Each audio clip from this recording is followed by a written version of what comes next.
Kar pridi. Je? Hvala, Uroš. N1 podcast s Suzano Lovec.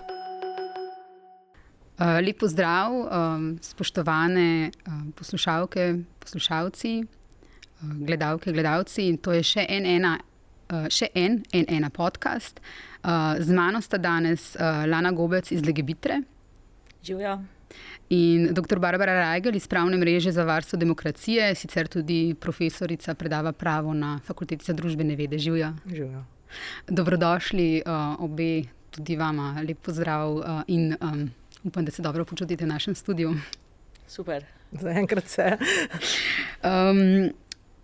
Kar pojdimo k temu najaktualnejšemu. Ustavna odločba in njen pomen. Skratka, Ustavno sodišče je nedavno odločilo, da ureditev, ki istospolnim partnerjem ne omogoča poroke in posvojitve, ni v skladu z ustavo. Nekaj dni je minilo od takrat. Lahko ste predihali to odločitev. Kakšen je njen pomen? V bistvu gre za dve ustavni odločbi. Ena je v zakonski zvezi, druga o posvojitvah. Meni se zdi, da je to nek, kako bi rekla, tak velik simbolni in tudi praktični uspeh, posebej pri vprašanju posvojitev. So pa še nekatere stvari, ki ostajajo odprte, kot je recimo umetna oploditev samskih žensk in tudi pač parov. Tako da je to na nek način bila neka kulminacija, nek uspeh več kot 30-letnih prizadevanj številnih aktivistov, aktivistk za neko enakost, ki v bistvu se res zrcali preko enakih pravic in je to za ljudi zelo pomembno. Ne? Tako da seveda nam je žal, da smo to klet zgubili in da ni bilo to že prej, zato ker smo imeli priložnost, da bi to že zakoni prej vložili, ampak je bilo nekako preprečeno z referendumi. Zdaj, ko gledam te nekako reminiscence in zagovor, češ ljudje so se odločili drugače, kot je zdaj Ustavno sodišče, se mi je porodila, to je tak lep dokaz, da živimo v ustavni demokraciji. Ustavna demokracija pomeni, da je vendarle volja ljudstva nekako ukvirjena v ustavna načela, o katerih ne odločam jaz, pa kolegica pa vi, ali pa kdo iz politike, ampak ustavni sodniki. In tukaj pač je to načelo enake obravnave oziroma prepovedi diskriminacije zelo pomembno. Na določen način v bistvu ščiti manjšine in kadar ni res tehnih razlogov, da bi se ljudi različno obravnavali, pač potem se jih je treba obravnavati enako. Lana, kako vidite to prelomnost? Vsi naslovi so takrat bili, da ta dan, da gre za prelomno odločitev. Ne, odločitev vsekakor je prelomna. Je, kot je Barbara povedala, po dolgotrajnem boju, lahko bi že bila prej, sedaj smo končno prišli do tega. Tukaj res, marsikdo reče, ja pa sej imajo partnerstva, zakaj bi pa potrebovali zakonsko zvezo, ne? Sej, kaj pa je razlika, ne?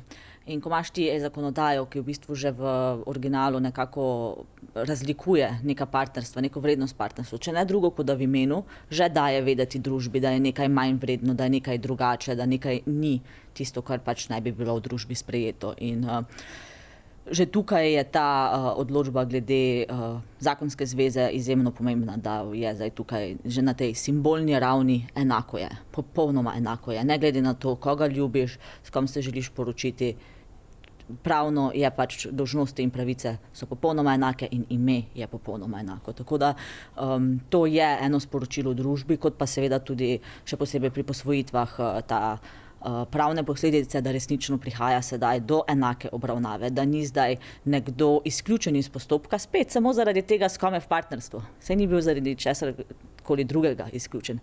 Izključen je bil zaradi partnerja oziroma partnerke, oseba oziroma par. Ne pa zaradi tega, ker bi bil slab starš, ker ne bi bil primeren. Do teh presoje do zdaj sploh ni prešlo. Zdaj bo pa končno lahko tukaj potekala tudi enaka obravnava za v bistvu istospolne pare. In ja, v bistvu pri Legebitri smo takrat potem po referendumu 2015, ko je bil, smo pozdravili seveda sprejem zakona o partnerski zvezi. Odpravil je, mislim, da več kot 250 primerov diskriminacije, ko ste jih takrat, Barbara, tudi bila zraven v tisti pravni analizi v bistvu nekako izpostavili. Ne. Prej smo vedeli, da je, nikoli se pa ni vedelo, kako resnično je bila istospolna skupnost pred zakonom o partnerski zvezi diskriminirana. In takrat so potem ostale še v bistvu samo 3 OBMP, posvojitev in samo ime, ampak pol na koncu pa smo takrat rekli, ok, gremo zdaj vsaj teh preostalih primerov s tem zakonom, smo veseli tega zakona bili, ampak ostale stvari bomo pa žal mogli verjetno iti na Ustavno sodišče, ker je ustava se spremenila, vedeli smo, da dokler ne bo odločbe Ustavnega sodišča, da pač zakona nima smisla spreminjati, ne, pa recimo iskati tam neko pot. Tako da to je bila, tudi ko smo se res pri LGBT večkrat pogovarjali, kako zdaj naprej, kaj s temi stvarmi. Ljudje so nas spraševali, kaj je zdaj to, nihče ne dela nič na tem, ne. Ustavno sodišče ima primere, Ustavno sodišče presoja in končno po toliko letih zdaj je Ustavno sodišče tudi tukaj odkrilo to v bistvu diskriminacijo in drugačno obravnavo, ko smo skozi vedeli, da je, skozi trdili, da je, ampak pač neko daljšo pot po sili razmer potrebovali, da se je to odpravilo. V teh dnevih, odkar imamo ti odločbi, je bilo kar nekaj tudi političnih odzivov. Ne? Kako komentirata vidve te politične odzive, ki smo jih slišali? Kako vidita odziv politike? Da se ustavna odločba ne bo spoštovala. Recimo, ja. Ja. Mislim, Ustavno sodišče je tisto, ki pove, kaj je v skladu z ustavo in kaj ni, edini, ki lahko v bistvu presojajo. In presodili so. Ja. To je to. V pravni mreži ste vi že opozorili, ne, da obvezne so vse odločitve Ustavnega sodišča. Odzvali ste se na NSI-jevo napoved nasprotovanju noveli Družinskega zakonika, ki bo temeljila na nedavni odločbi Ustavnega sodišča. To je nezakonito, ne, kar nameravajo, ste zapisali. Zakon o Ustavnem sodišču namreč določa, da so odločbe Ustavnega sodišča obvezne, s čimer se uresničuje načelo delitve oblasti. Če Državni zbor ne izvrši ustavne odločbe, s tem posega v pristojnosti, ki jih Ustavnemu sodišču daje ustava. Državni zbor mora zato poskrbeti za izvršitev ustavnih odločb, pri tem pa poslanci ne smejo zavrniti izvršitve ustavne odločbe, ki ni v skladu z njihovim osebnim prepričanjem, saj sicer ravnajo v nasprotju z zakonom. O čem se torej pogovarjamo tukaj, ko smo slišali te napovedi? Kako je možno, saj poslanci in politiki verjetno vejo, kakšni so zakoni in da so ustavne odločbe, pač, da jih je treba tako. O čem se torej pogovarjamo, zakaj gre?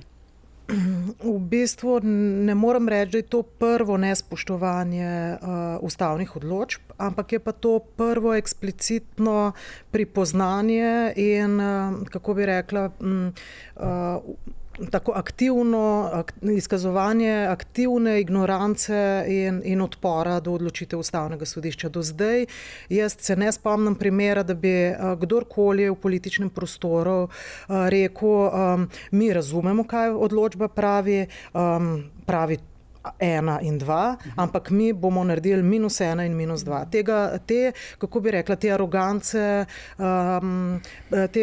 tega arogantnega pripoznanja, da deluješ nepravno. Do zdaj nihče ni na tak način ekspliciral. Zdaj se mi je tudi zanimivo to zloraba ločenih mnenj dveh sodnikov za te politične cilje in za to delegitimizacijo odločb Ustavnega sodišča. Ločena mnenja so popolnoma legitimna, odpirajo lahko neke strokovne debate, ne morejo pa nikoli in nikdar delegitimizirati in omogočati, da se ustavne odločbe, ki jih sprejme večina, ne bi upoštevale. To se mi zdi, v bistvu sem veliko razmišljala, je to tudi kakšna pravna kršitev, ne? Ker v bistvu v zadnjem času zelo veliko razmišljam o tem, kako odločevalci v bistvu lahko vse, ljudje pa ne morejo nič. No? Tudi, da pravni red preprosto na take, bi rekla, brutalno nespoštovanje prava ni pripravljen. A ne? V bistvu mi smo po vojni živeli v nekem navideznem sistemu demokracije, uglajenih politikov, ljudi, ki so nekako vsaj niso šli kontra pravu, ampak so morda kdaj obšli pravo. A ne? Zdaj pa živimo v času, ko preprosto so edina in ultimativna stvar pridobivanje političnih točk in to lahko tudi na račun pravne države, spoštovanje človekovih pravic in tako naprej. In to me skrbi na nek način, ne morem reči, da me to ne skrbi, ker tak stavek odpre 10 novih opcij za nespoštovanje. Ne. Jaz sem velika zagovornica tega, da se ustavne odločbe mora spoštovati tudi, kadar nam ne paše, da tako rečem. Tudi, predvsem takrat, ko nam ne paše. Predvsem takrat, zato ker politiki so pa, veste, zelo dvolični. Jaz nikoli ne morem reči nečesa, kar v bistvu, če pa pri verskih šolah ali kakorkoli jim rečemo, nismo, tudi tam bi bilo treba pač že v tistem času, ko se je o tem odločali, res slediti. Včasih je pa res so ustavne odločbe tako nejasne, ampak tukaj ni bil problem nejasnosti, tukaj vsi vejo, zakaj gre in nasprotujejo izvršitvi. Kaj torej pričakujete? Jaz pričakujem malo, bi rekla, ne rečem nagajanja, pač pa zavlačevanja tega postopka sprejema novele družinskega zakonika, ampak tega se ne da kaj dost, bi rekla, zavlačevati, zato ker je Ustavno sodišče že vse povedalo in povedalo je tudi, da dokler zakon ne bo noveliran, da v bistvu že velja zakonska zveza, torej da je nekako anticipiralo, zato ker ve, v kakšnem prostoru političnem živi, to, da bi se lahko z raznimi manevri zavlačevalo in je že samo neko prehodno ureditev postavilo, zato da ta zavlačevanja ne bi vplivala na pravice ljudi. Ja, zavlačevanja vsekakor, to mislim, da je nekaj, kar se zna zgoditi, veliko populizma, kot smo ga zdaj videli, ko vedo, da mogoče ni tako, pa da Ustavno sodišče je reklo, da je potrebno neko zadevo urediti, ampak vseeno poskušajo nekako neka druga sporočila dati v javnost. Pa tudi v bistvu Ustava je zelo jasna. Ustava pravi, da za zakone, za katere je bila pač ugotovljena protiustavnost, ni možno imeti referenduma oziroma za zakone, ki te protiustavnosti odpravljajo. In pričakujemo, da bo v bistvu v najkrajšem možnem času ta zakon začel veljati in da bo v bistvu do takrat pa odločbe so jasne, ampak do takrat pa zakonska zveza je zveza dveh oseb. Jeseni imamo predsedniške volitve, ne? Vidite tudi v luči tega predvolilnega dogajanja to kot neko temo, ki bo komu pomagala nabirati politične točke na razpihovanju. V preteklosti je obema stranema kdaj ta tema prav prišla, tako bom rekla. Jaz si želim, da ta tema ne bi bila tema, ker že o njej vse vemo. Tako. Tudi to v bistvu se premalokrat poudarja, kar je poudaril dr. Pavčnik v svojem pritrdilnem ločenem mnenju, da tukaj ne gre za, zlasti pri posvojitvi govorim, za pravice odraslih, da tukaj gre za samo neko možnost umestiti v nek postopek, gre pa za potencialno najboljšo korist otroka, da je posvojen v potencialno najboljšo, ki jo ne moramo anticipirati za naprej. To ni neka abstraktna družina, to ali pa abstrakten par, ali pa abstrakten posameznik, ki posvaja, ampak v nekem postopku, kjer sodelujejo res strokovnjaki, ki se s tem ukvarjajo, se ugotovi, kdo je najboljši posvojitelj za nekega otroka. In bi rekla, vnaprej izločimo neke ljudi, potem lahko temu otroku naredimo škodo. To smo poskušali že takrat pri referendumih o tem govoriti. Recimo, če bi, bil nek otrok iz neke moje širše družine na mene in mojo partnerko navezan, ker potem bi se pa njegovim staršem nekaj zgodil. Morda bi pa vendarle že zdavnaj bilo primerno in predvsem dobro za tega otroka, da bi tudi midve lahko kandidirali za posvojitev. Pa ne pravim samo ta izjemen primer, lahko so tudi drugi primeri. In odreči otrokom neko možnost, ki je zanje morda najboljša, morda govorim zato, ker jaz nisem tako prepričana kot nasprotniki, da vem in da znamo zakon napisati, kdo je najboljši starš za malega vida, ampak v bistvu moramo odpreti to možnost zato, da lahko med čim širšim naborom strokovnjaki v nekem resnem postopku najdejo najboljše starše za otroka. Tako, in to se je zdaj zgodilo, da niso naprej izključeni. Tako, nihče ni bil naprej izključen, zato ker mora biti obravnavan enako, pa tudi, ker je to najboljša korist potencialnega otroka, ki ostane brez staršev. Ja, ta debata je bila, mislim, da v zadnjih 10-15 letih konstantno neko vprašanje na politikih. Enkrat večje, enkrat manjše. Ali je bilo v času referendumov oziroma v volitvah takrat malo bolj, v drugih časih mogoče malo bolj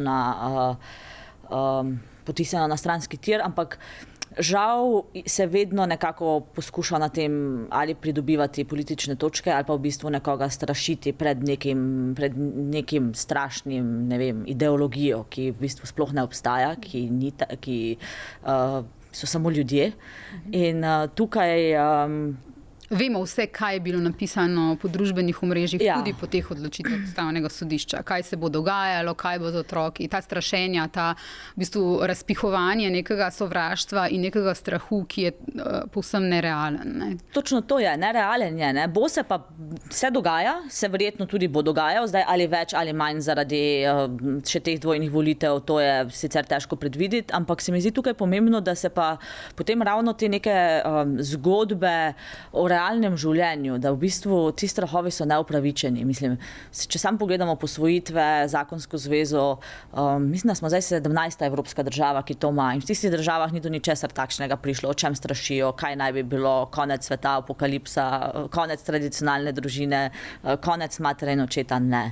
To so samo neki poskusi strašenja, tega takega pritlehnega nabiranja v bistvu političnih točk, ki igrajo samo na neke čustva ljudi, in tukaj je res pomembno, da nekako da se ta tema čim bolj približa skozi samo življenje, skozi samo v bistvu to, da vsak si želi živeti v neki varni, strpni družbi, kjer pač ni nekega sovraštva, ni v šolah nekega bullyinga, ni nekega tega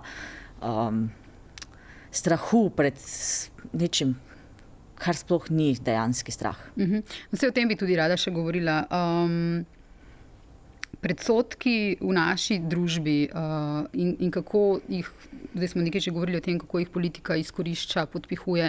Ali se ti predsodki za geje in lezbike zmanjšujejo, a se drugače občutijo v sedanjem času? Kako je recimo to z leti ali pa v zadnjih desetletjih, kako se je to spremenjalo? To jaz mislim, Lana, ti, da veš več te podatke, jaz ne spremljam toliko socioloških raziskav. Mislim zdaj, če sam pogledamo, recimo zelo, raziskava, zelo ena taka številka, če pogledamo z tega vidika, obstaja eno vprašanje v slovensko javno mnenje v raziskavi, koliko ljudi si ne želi homoseksualca za soseda, z temi besedami je navedeno, in je bil, ne vem, 30 let nazaj ta procent, mislim, da preko 60. Če se ne motim, sem nazadnje nekje prebrala, da je sedaj 23. Ne? Tako da to pada, to sprejemanje, to nekako zmanjševanje predsodkov je bolje za istospolne pare.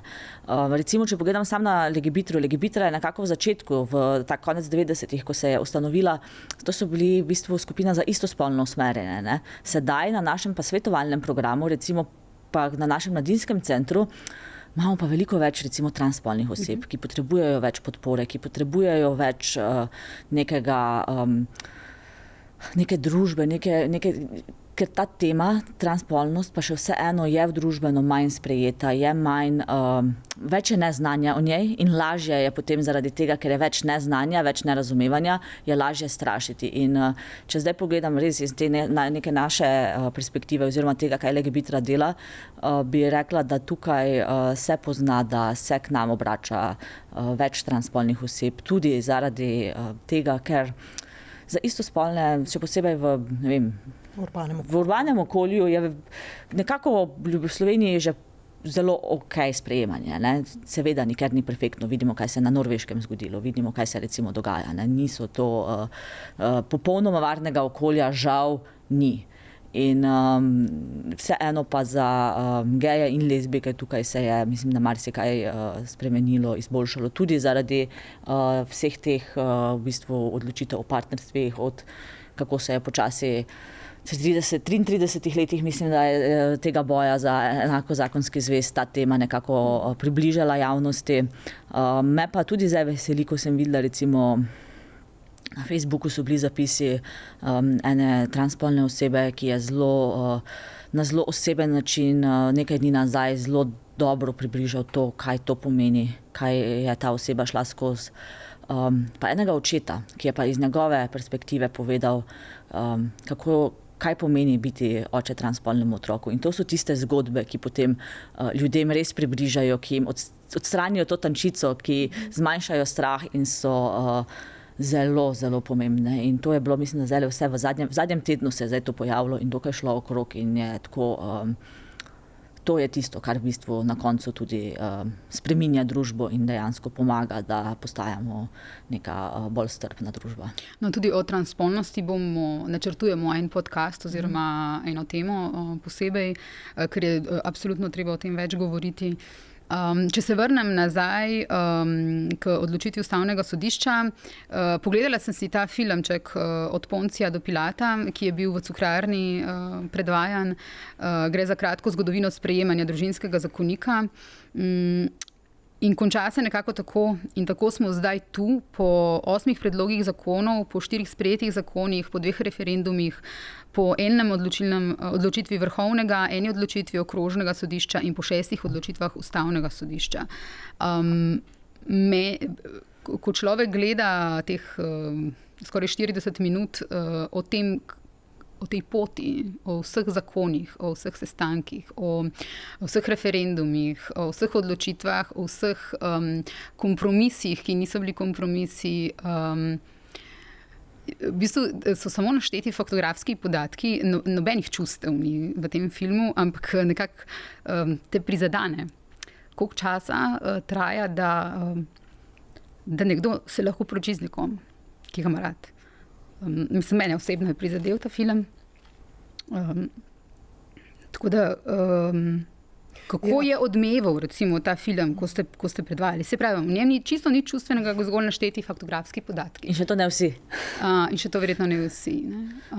In v tem filmu tudi se konča, da sta Mitja Blažič in Viki Kern sta na prvi paradi ponosa nosila transparent Hočeva ohcet. In potem reče ta glas in jo po 21 letih se jima je ta želja uresničila, njima in še marsikomu drugemu. To je to v bistvu, kar zadane. Ne? Koliko let je bilo potrebnih, da se 2 človeka, ki se hočeta poročiti, lahko poročita. Enako kot jaz pa en moški. Ja, to je bil, v bistvu smo nekako pripravili eno praznovanje v baru v Cukrarni in za ta namen je dr. Roman Kuhar pripravil, on reče temu PowerPoint. Ker smo rekli, da bo PowerPoint. Prosila sem ga, če lahko bi malo povedal o zgodovini, pa en PowerPoint pripravil. Tukaj imamo sedaj PowerPoint. Ja, tako da je to bilo pač na srečo, on očitno arhiv toliko zelo dober, da je lahko zelo hitro to pripravil. Mislim, da je presnemaval VHS kasete celo. Ja, tisti prvi posnetki so res stari, to so bila leta in leta, ampak boj je bil od začetka enak. Hočemo samo enake pravice, kot ima moški in ženska, tudi če sem ženska in moški in moški. To je cel point od začetka. Zato tako pretrese, ker v bistvu tako dolgo trajala ena taka v bistvu malenkost. Ja, jaz nisem toliko sentimentalna, ko sem vse to skoraj doživela. Tako se mi zdi, da sem že sproti vse te sentimente skurila. Je pa zadevna nekaj. Ja, jaz sem predvsem tudi to razmišljala, mogoče mečkrat preč, o tem, kakšna je pa povezanost teh drugih gibanj in bojev, ne samo tega pravnega, ker tukaj se zdi, kot da do Ustavnega sodišča smo prišli pravniki in tisti, ki so se ukvarjali z zakonsko zvezo, torej te aktivisti. Ampak v bistvu, da je Ustavno sodišče tako odločilo, kot je bila potrebna neka družbena sprememba in do te družbene spremembe so pripeljali tudi literati LGBT provenience, gledališčniki, ljudje, ki skrbijo za, kako bi rekla, recimo te prostore, kot so pri njih, ali pa za klubsko življenje, nočno življenje, izjemno pomembno za neko, bi rekla, krepitev mladih ljudi, da se lahko nekje srečujejo, za gostinske lokale. Skratka, tukaj je ogromno enih ljudi in tudi zanimivo je, da so do Ustavnega sodišča zdaj do teh 2 odločb prišli, bi rekla, civilisti, ne aktivisti. Se pravi 2 moška para, ki v bistvu sta rekla, zdaj pa tudi, ne vem, kaj so oni sami pri sebi rekli, ampak najbrž domnevam, da zdaj pa čas, da tudi jaz nekaj prispevam, ali pa zdaj pa dost, pa gremo, ker to je bila počasna lestev, po kateri so šli od začetka do Ustavnega sodišča, torej po posvojitvi centru za socialno delo zavrženo, pritožba na ministrstvo zavrnjeno, upravni spor verjetno in tako dalje. Skratka, temu se reče na koncu potem ustavna pritožba. Torej niso institucije tega, ali pa neke nevladne organizacije, ampak posamezniki. Torej ta preplet teh pravnih in družbenih bojev lahko prispeva. In tukaj noter v tem filmčku je bilo meni do določene mere žal, ker ni bilo celotno gibanje, ampak je pravilno, da se je osredotočil sem na pravni del, ampak pravo nikoli ni v vakuumu. In pravo nikoli brez, bi rekla, podpore drugih družbenih bojev ali pa ne more samo ničesar doseči. Tako da, ja, to se mi je zdelo, ta moja nesentimentalna misel ob tem filmu. Elena? Ja, je, vsekakor, to smo tudi z Matejo govorili, da v bistvu to, da je zdaj ta zmaga na ustavnem sodišču, z Matejo Resnik, ja, da to, da je zdaj ta zmaga na sodišču, da to se ne bi zgodilo brez vseh teh bojev, brez vse vidnosti, brez vsega prizadevanja. Od nekih, mi temu rečemo, mikroaktivizmov, samo temu, da je neka oseba vidna, da je neka oseba v nekem lokalnem okolju morda se počuti dovolj varno, da lahko živi neko življenje, kot ga želi. To pomeni, da sosedje jo spoznajo, to pomeni, da v bistvu se ti predsodki razbijajo. Ne? In počasi, ko je pač nekako družba dovolj varna, ko so zakoni enakopravni, pridemo do tega, da pride do teh sprememb vseh. In ja, bila je res neka dolga pot in zelo prepletena, mislim, da z ogromno ljudmi in definitivno v tem filmu niso vsi našteti poimensko, ni bilo možno niti v PowerPoint takrat vse to zajeti, celotnega nekega spektra, tudi tega, kaj mogoče mi ne vemo, kaj nekje v nekih okoljih se dogaja čisto na neki medosebni ravni. Ne? In vse to je pripeljalo do tega.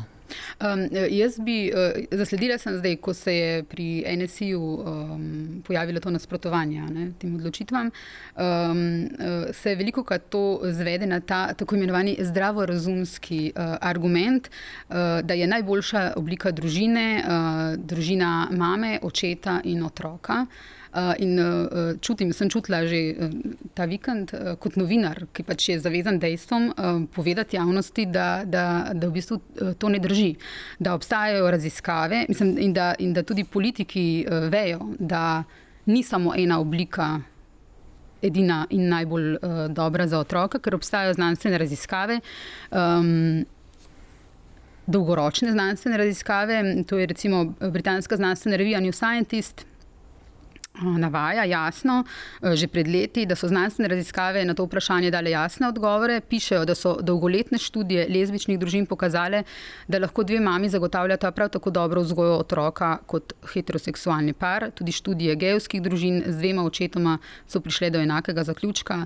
V ZDA je več velikih študij lezbičnih, gejevskih in heteroseksualnih družin pokazalo, da med njimi ni nobene razlike v starševski toplini, obnašanju otroka, čustvenih težavah, ki jih otroci doživljajo, ali njihovi psihosocialni prilagoditvi. To smo objavili to nedeljo v enem članku. Samo toliko, da spomnimo, kje so dejstva. Ker se to pojavlja še vedno kot argument, da bi bilo treba torej istospolne pare izločiti iz možnosti posvojitve. In tudi v tem filmu sem videla, da je Društvo psihologov že junija 2011, Društvo psihologov Slovenije, opozorilo javnost, da znanstvena spoznanja kažejo, da se razvoj otrok v družinah z istospolnimi partnerji v nobenem ključnem aspektu ne razlikuje od razvoja otrok v heteroseksualnih družinah. Sem prepričana, da politiki vejo, da te znanstvene študije obstajajo. Ta argument se skozi pojavlja, ker pač očitno sede najbolj na psiho ljudi. Kako na to gledate? Mislim, da je ravno to je bilo iz prvega referenduma, 2011, Društvo psihologov pa reklo, da nekje pa se razlikujejo, da se razlikujejo pri tem, da bolje sprejemajo raznolikost. To pa je bilo poudarjeno tako na koncu, da morda je bila edino ta razlika, vse ostalo pa dejansko, kot navajajo vse raziskave, Nekje jih imam zbrane, no, ampak ne vem jih na pamet. Zaključek je pa vedno bil isti. Ja. Okolje je tisto, ki je pomembno, ne pa spol starša. Podobno velja tudi za enostarševske družine, pravijo te raziskave, ne? In mislim, da je bil celo naslov tega članka v New Scientistu takrat, ko je išel v pisni obliki All You Need Is Love. Ne? Torej, da smo dobili nek odgovor na to, kaj je za otroka, če govorimo o kaj je za otroka pomembno, če je pomembna ta stabilnost, občutek varnosti, to, da ga ima nekdo rad, in da v bistvu Lana, lani, ko sva imele intervju o tej problematiki LGBT, mislim, da je bil prav naslov, da vsak otrok mora slišati, da ga starš ima rad in ga podpira. Ne? In ko govorimo o avtiranju ali pa o težavah mladih, ki bi se radi razkrili staršem, o tem bi rada danes tudi nekaj rekla. Veliko staršev, to mi povejo geji in lezbike, nekateri pač imajo težave s tem sprejemanjem, ne želijo sprejeti, imajo strašne težave, še vedno otroci, ko povejo svojim staršem, kar se mi zdi v 21. stoletju praktično nemogoče, ampak to se še vedno dogaja. Ne? Te oblike nesprejemanja, ugotavljate, se spreminjajo, so drugačne, kot so bile v preteklosti. Ne? Lahko kaj o tem rečemo? Ja, recimo zelo je različno. Ne? Jaz mislim, da vseeno vedno več je staršev, ki to razume. Tako ali neko nenormativno spolno usmerjenost ali spolno identiteto. Tukaj se neko razumevanje veča. Žal pa so še vedno primeri in tako pri spolni usmerjenosti kot pri spolni identiteti, ko dejansko starši tega ne razumejo, ko v bistvu poskušajo žal jih tudi peljati na zdravljenja, da jih ozdravijo homoseksualnosti. Tudi te primere smo že imeli pri Legibitri. Pri nas reparativna terapija ni eksplicitno prepovedana in v bistvu to je tudi nekaj, kar bomo v prihodnje se pri Legibitri več začeli ukvarjati. Nas je presenetilo, koliko v bistvu, da se še vedno to dogaja. In mogoče je tudi ta neka pričakovanja, da zdaj bo pa, da se vsak starš bo pa to tako sprejel, vse je vse okej, ne? Ampak ravno v tistem zapisu, ko sem ga prej omenjala, tega starša transspolnega otroka, on tako dobro pove, da to je bil, da on v tistem trenutku, ko je to zvedel, ni mogel reagirati, je bil wow, okej. In je rabo ta čas procesiranja, ne? In tukaj se seveda razume, da pač neki čas, da se z nekim pričakovanjem, ki ga morda imaš za nekega otroka oziroma nekih želja, da se je potrebno s tem soočiti, da je potrebno to procesirati, ampak na koncu pa vseeno v večini primerov potem tudi starši razumejo, podpirajo otroka popolnoma enako. Če gremo torej zdaj širše ali pa da zelo konkretno in jasno povemo staršem, ki nas poslušajo ali pa gledajo. Če ima nekdo otroka, mladostnika, ki svojemu staršu pove, da je gej, lezbika, transspolna oseba, karkoli. Na kak način naj starši reagirajo? Mogoče res nekateri starši samo ne vejo, na kak način naj pristopijo. Recimo. Jaz bi rekla v prvi vrsti mu verjeti otroku, ga povprašati, kako se počuti, kaj v bistvu želi od starša, kako ga lahko podpre, se pogovarjati z njim, imeti neki dialog in ne v bistvu, najhujše je tisto, to je pa samo faza, ne, to pa ni res, to je zdaj samo neki trend, ne. Poslušati in poskušati razumeti in se pogovarjati z otrokom, da se potem pride do nekega dialoga, nekega odprtega pogovora, ki je pač tisto, kar je potem lahko temelj in tudi naknadno njunega odnosa. Ker žal pa še vedno obstajajo tudi primeri, ko otroci ne smejo več domov. Ja, tukaj veliko je tega, ne? Poleg tega, kot sem rekla, zdravljenje, to je nekaj izmed tistih, se mi zdi, najhujših oblik, kaj srečamo do tega, dokler boš pod mojo streho, ne. Dokler se pač živiš za moj denar, boš delal tako, kot ti tukaj pravimo, pa ne boš imel fanta ali pa punca ali pa nekaj takega. Tako da to je neka druga oblika nasilja, ne? To je ekonomsko nasilje, mi temu pravimo, ki ga potem v bistvu starš nad otrokom lahko izvaja, ki je pa tudi prisotno, v neki meri še vedno žal. Se dogaja pa tudi to, ne, da starši sprejmejo, da pa ne povedati naokrog, naj se ne govori naokrog, kar verjetno otroka, če je mladostnik ali pa odrasel, blazno, mislim, mene bi strašno to prizadelo, če bi meni starši rekli, da se o čem ne sme govoriti. Ne? Seveda, to sam izraža neki sram, neko nezadovoljstvo nad otrokom in otrok pa vseeno želi narediti starša ponosnega na nek način, ne, je tisto, ne skrivati se, ne. Če je zbral ta pogum, da pove staršem, da verjetno prijateljice vedo, ne, potem pa starš v bistvu pride s tem, joj ne, sam to pa ne smejo ljudje vedeti, ne. To je nekaj, kar šokira in kar v bistvu ne prispeva k temu, da se nekako pride do nekega odnosa pa do nekega sprejemanja. Bo to otrok razumel kot neko veliko nerazumevanje. Po mojem predvsem bi jaz rekla, da si ne smejo starši ustvariti predstave o tem, kako bo izgledalo življenje njihovih otrok na podlagi tega, kar vidijo na SDS glasilih. Ker tam so vsi privezani na špage, pa po tleh se vlačijo po vseh štirih, čez več tako. Drugače smo pa v osnovi precej dolgočasni, cele dneve delamo, vzgajamo svoje otroke, ki so zdaj že odrasli ljudje, nekateri so majhni, dnevno pač, ko vzgajaš otroka, imaš vprašanje, ali je bila vsaka odločitev, ko jo narediš prava, ali je bila napačna, sprašuješ se kam, kaj je cilj, kaj je mera za dober vzgojiti otroka. Hočete reči isto kot mi heteroseksualni starši. Isto kot mi vsi, imamo mi vsi te zelo konkretne in to najbrž te politiki, ki jahajo na tem vprašanju, niti ne vejo, ker jaz mislim, da te fantje bazično ne vzgajajo svojih otrok, zato ker jih nič ni doma. Ne. Lahko, da grejo sem pa tja z njimi na Triglav, ampak to ni vzgajanje. Ne. Vzgoja je to, da si ti otroku na nek način na razpolago takrat, kad te da vedno ve, kje si, tudi če te ni fizično na 3 metrih, da vedno je lahko to, kar si želi biti, da ga podpiraš v njegovih aspiracijah tudi takrat, kamu ne gre in da verjameš v to, da kar si je izbral, da ga bo motiviral. Meni se to zdi, moj temeljni strah pri otroku je bil, kaj če se mu zgodi ali pa če se nam zgodi, da ga nič ne bo zanimalo. In ko sem videla, da ga nekaj zanima, se mi je zdelo, evo, to je zdaj to. Tako da se mi zdi to, da bi jaz, oni, te nasprotniki zelo dobro vejo, da v resnici jih moti samo, ne da jih moti, oni pridobivajo politične točke, ampak v osnovi najbrž so tudi njih vzgojile babice pa mame, ali pa teta, pa sploh niso nikoli zares razmišljali o teh spolih, teh ljudi, ki so jim bili blizu, ampak je to samo zelo uporabna stvar. Verjamem pa, da nekatere družine so pa tako tradicionalne, da imajo pač, ne vem, zelo definirane vloge, ampak to ni nujno, da je za vse družine. Kako bi rekla, vi vprašate, katera družina je najboljša. Najbrž vsak upa, da je njegova družina najboljša, ne? Mislim, ali pa da daš vse od sebe, kar lahko, v tem smislu. Ne?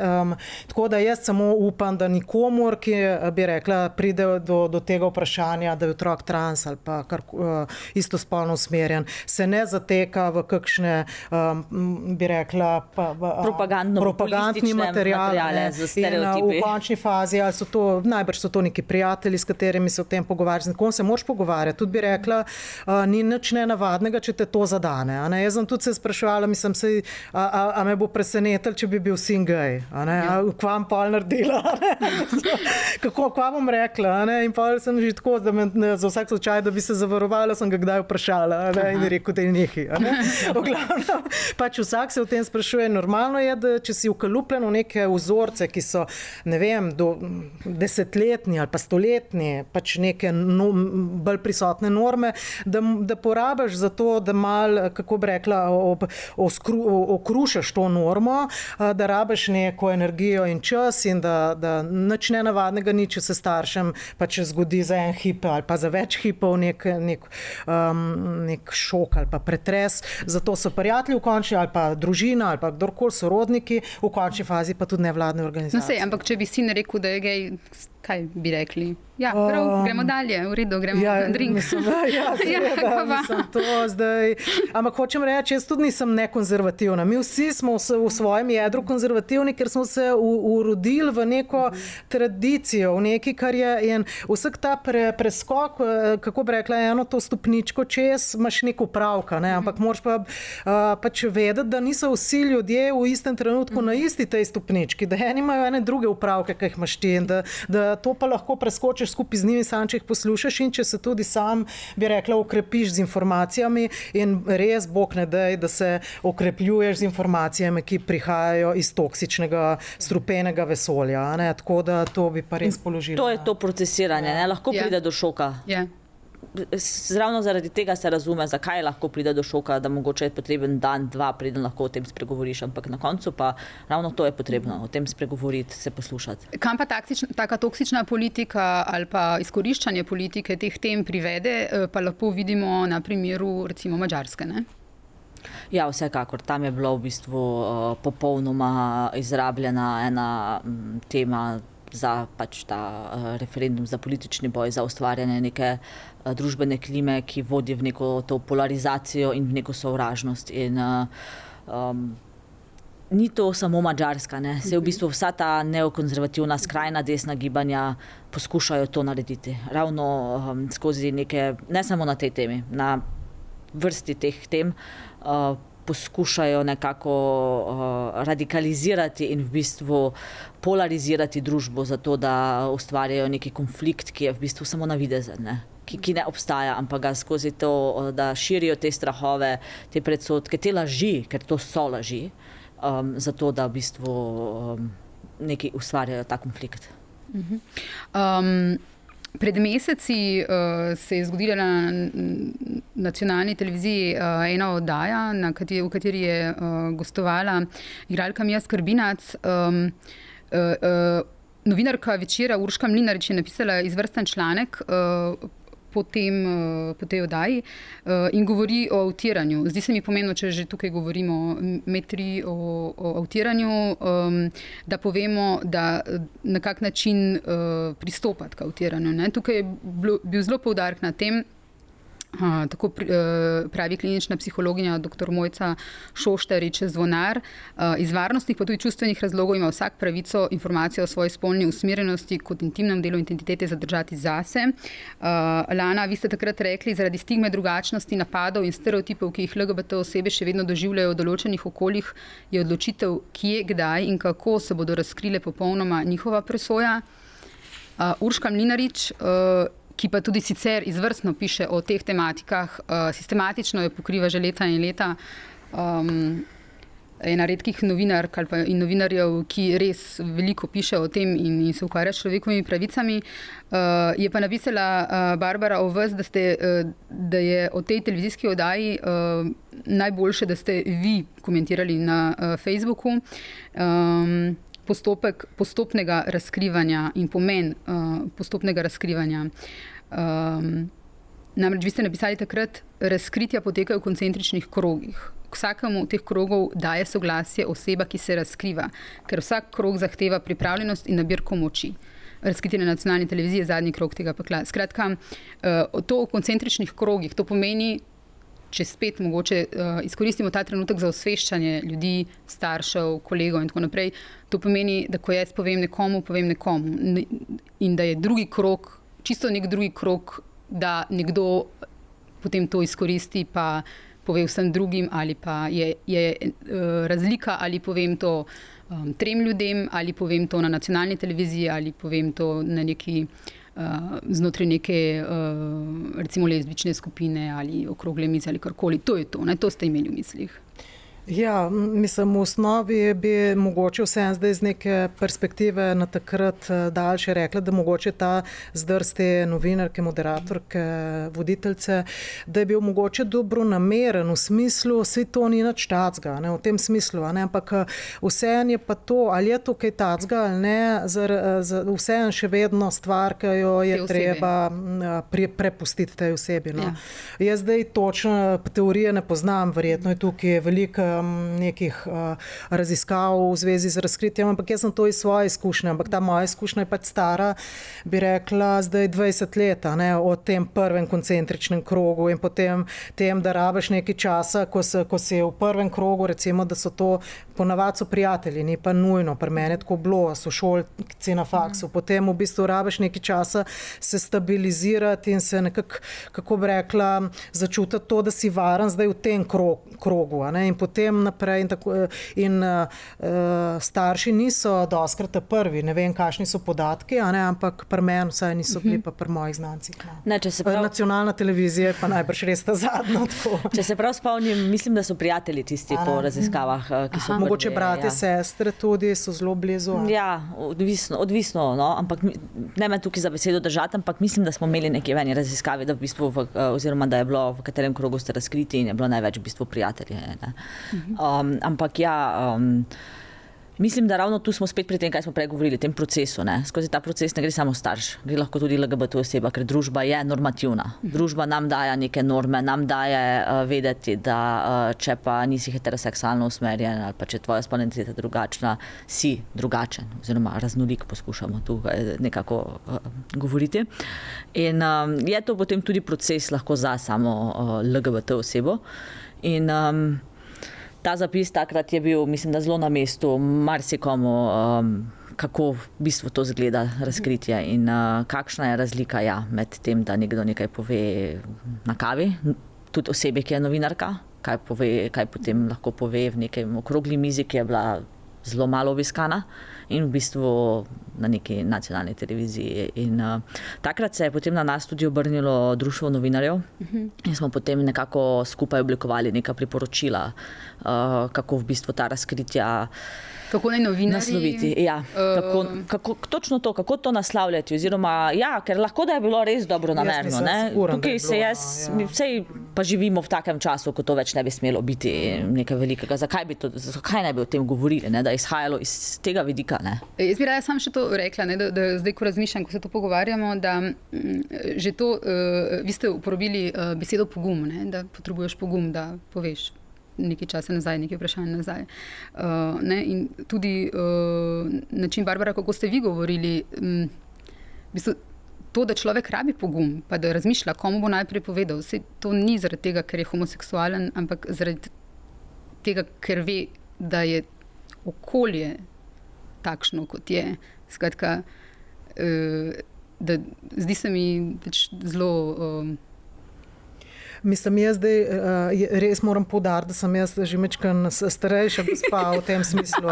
In da to, zdaj, kaj jaz te mlade ljudi gledam tudi recimo v pritličju, jaz že sploh več ne vem, sploh se več ne sprašujem, samo zvem, da kdo je s kom in to sploh niti ne vem, če se še samo definirajo, so na nek način res morda bolj fluidni, kot smo bili mi. Tudi teh podatkov nimam, ampak morda pa oni nimajo to vrstnih težav. Ne bi zdaj hotela v bistvu utrditi nekih, da svojega poti, svoje izkušnje in svoje kot nekaj, kar je norma tudi zanje, da ne bi kdo mislil, da se mora slabo počutiti in da mora jati skozi peku, skozi katerega sem jaz šla, ni treba.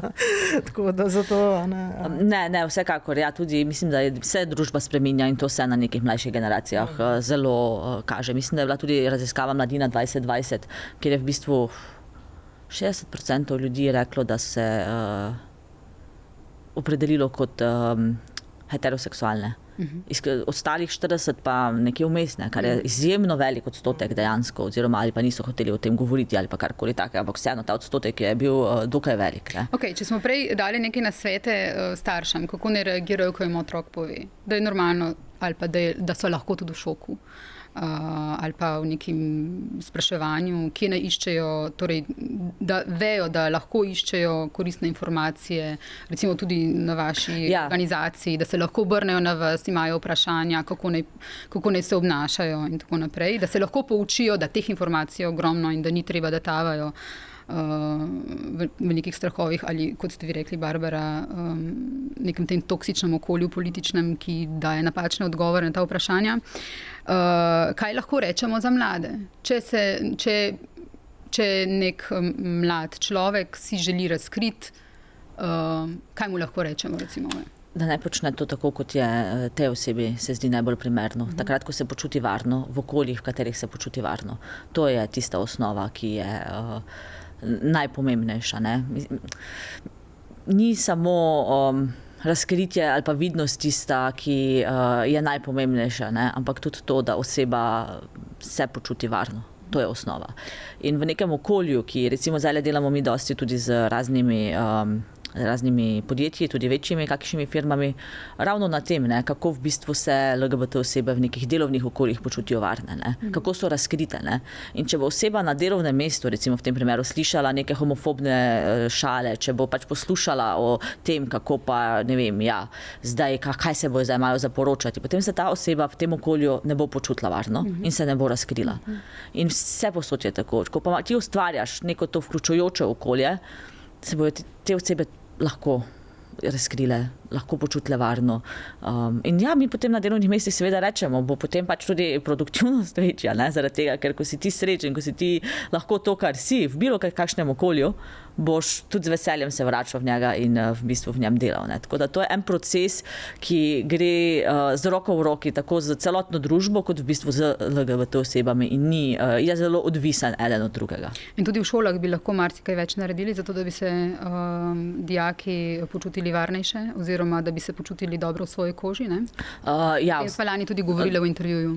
Tako, lani, mislim, da je bilo to tudi ravno takrat ta raziskava naša izšla, oziroma nekaj časa predtem, ker me je najbolj zaskrbel ta podatek, ne, da v bistvu zelo veliki odstotek mlade LGBT osebe so odgovarjale na to raziskavo, v tej raziskavi, ki se identificirajo kot LGBT in so bili tarča nekega bullyinga, nasilja, ne misli nadaljevati šolanja ali pa v bistvu celo obstoječe šolanje misli opustiti. In tu je pa to, ko potem pravimo, da kot družba zgubljamo potenciale z tem, ko ne ustvarjamo okolja, kjer bi se vsi počutili varno. In v šole so potem eden izmed primarnih prostorov, kjer pač bi morali ravno to naslavljati. In tukaj ne govorimo zdaj samo o biti LGBT, ampak v bistvu bilo katerikoli pripadnik manjšine. Ne. Ta neko medvrstniško nasilje v šolah je neka težava že od nekdaj in zelo vpliva na to, kje smo kot družba. No. Okay. Imate mogoče za konec kakšno sporočilo ali pa kaj bi bilo treba v Sloveniji na tem področju še izboljšati, mogoče v enem stavku? Več se pogovarjati in pač v bistvu govoriti o tem, ampak ravno na ta način nekega iskanja, nekega stika, iskanja nekega razumevanja in v bistvu iti v svet z nekimi odprtimi očmi, ne pa samo zagledan v neko svojo tradicionalni pogled na družbo. Barbara?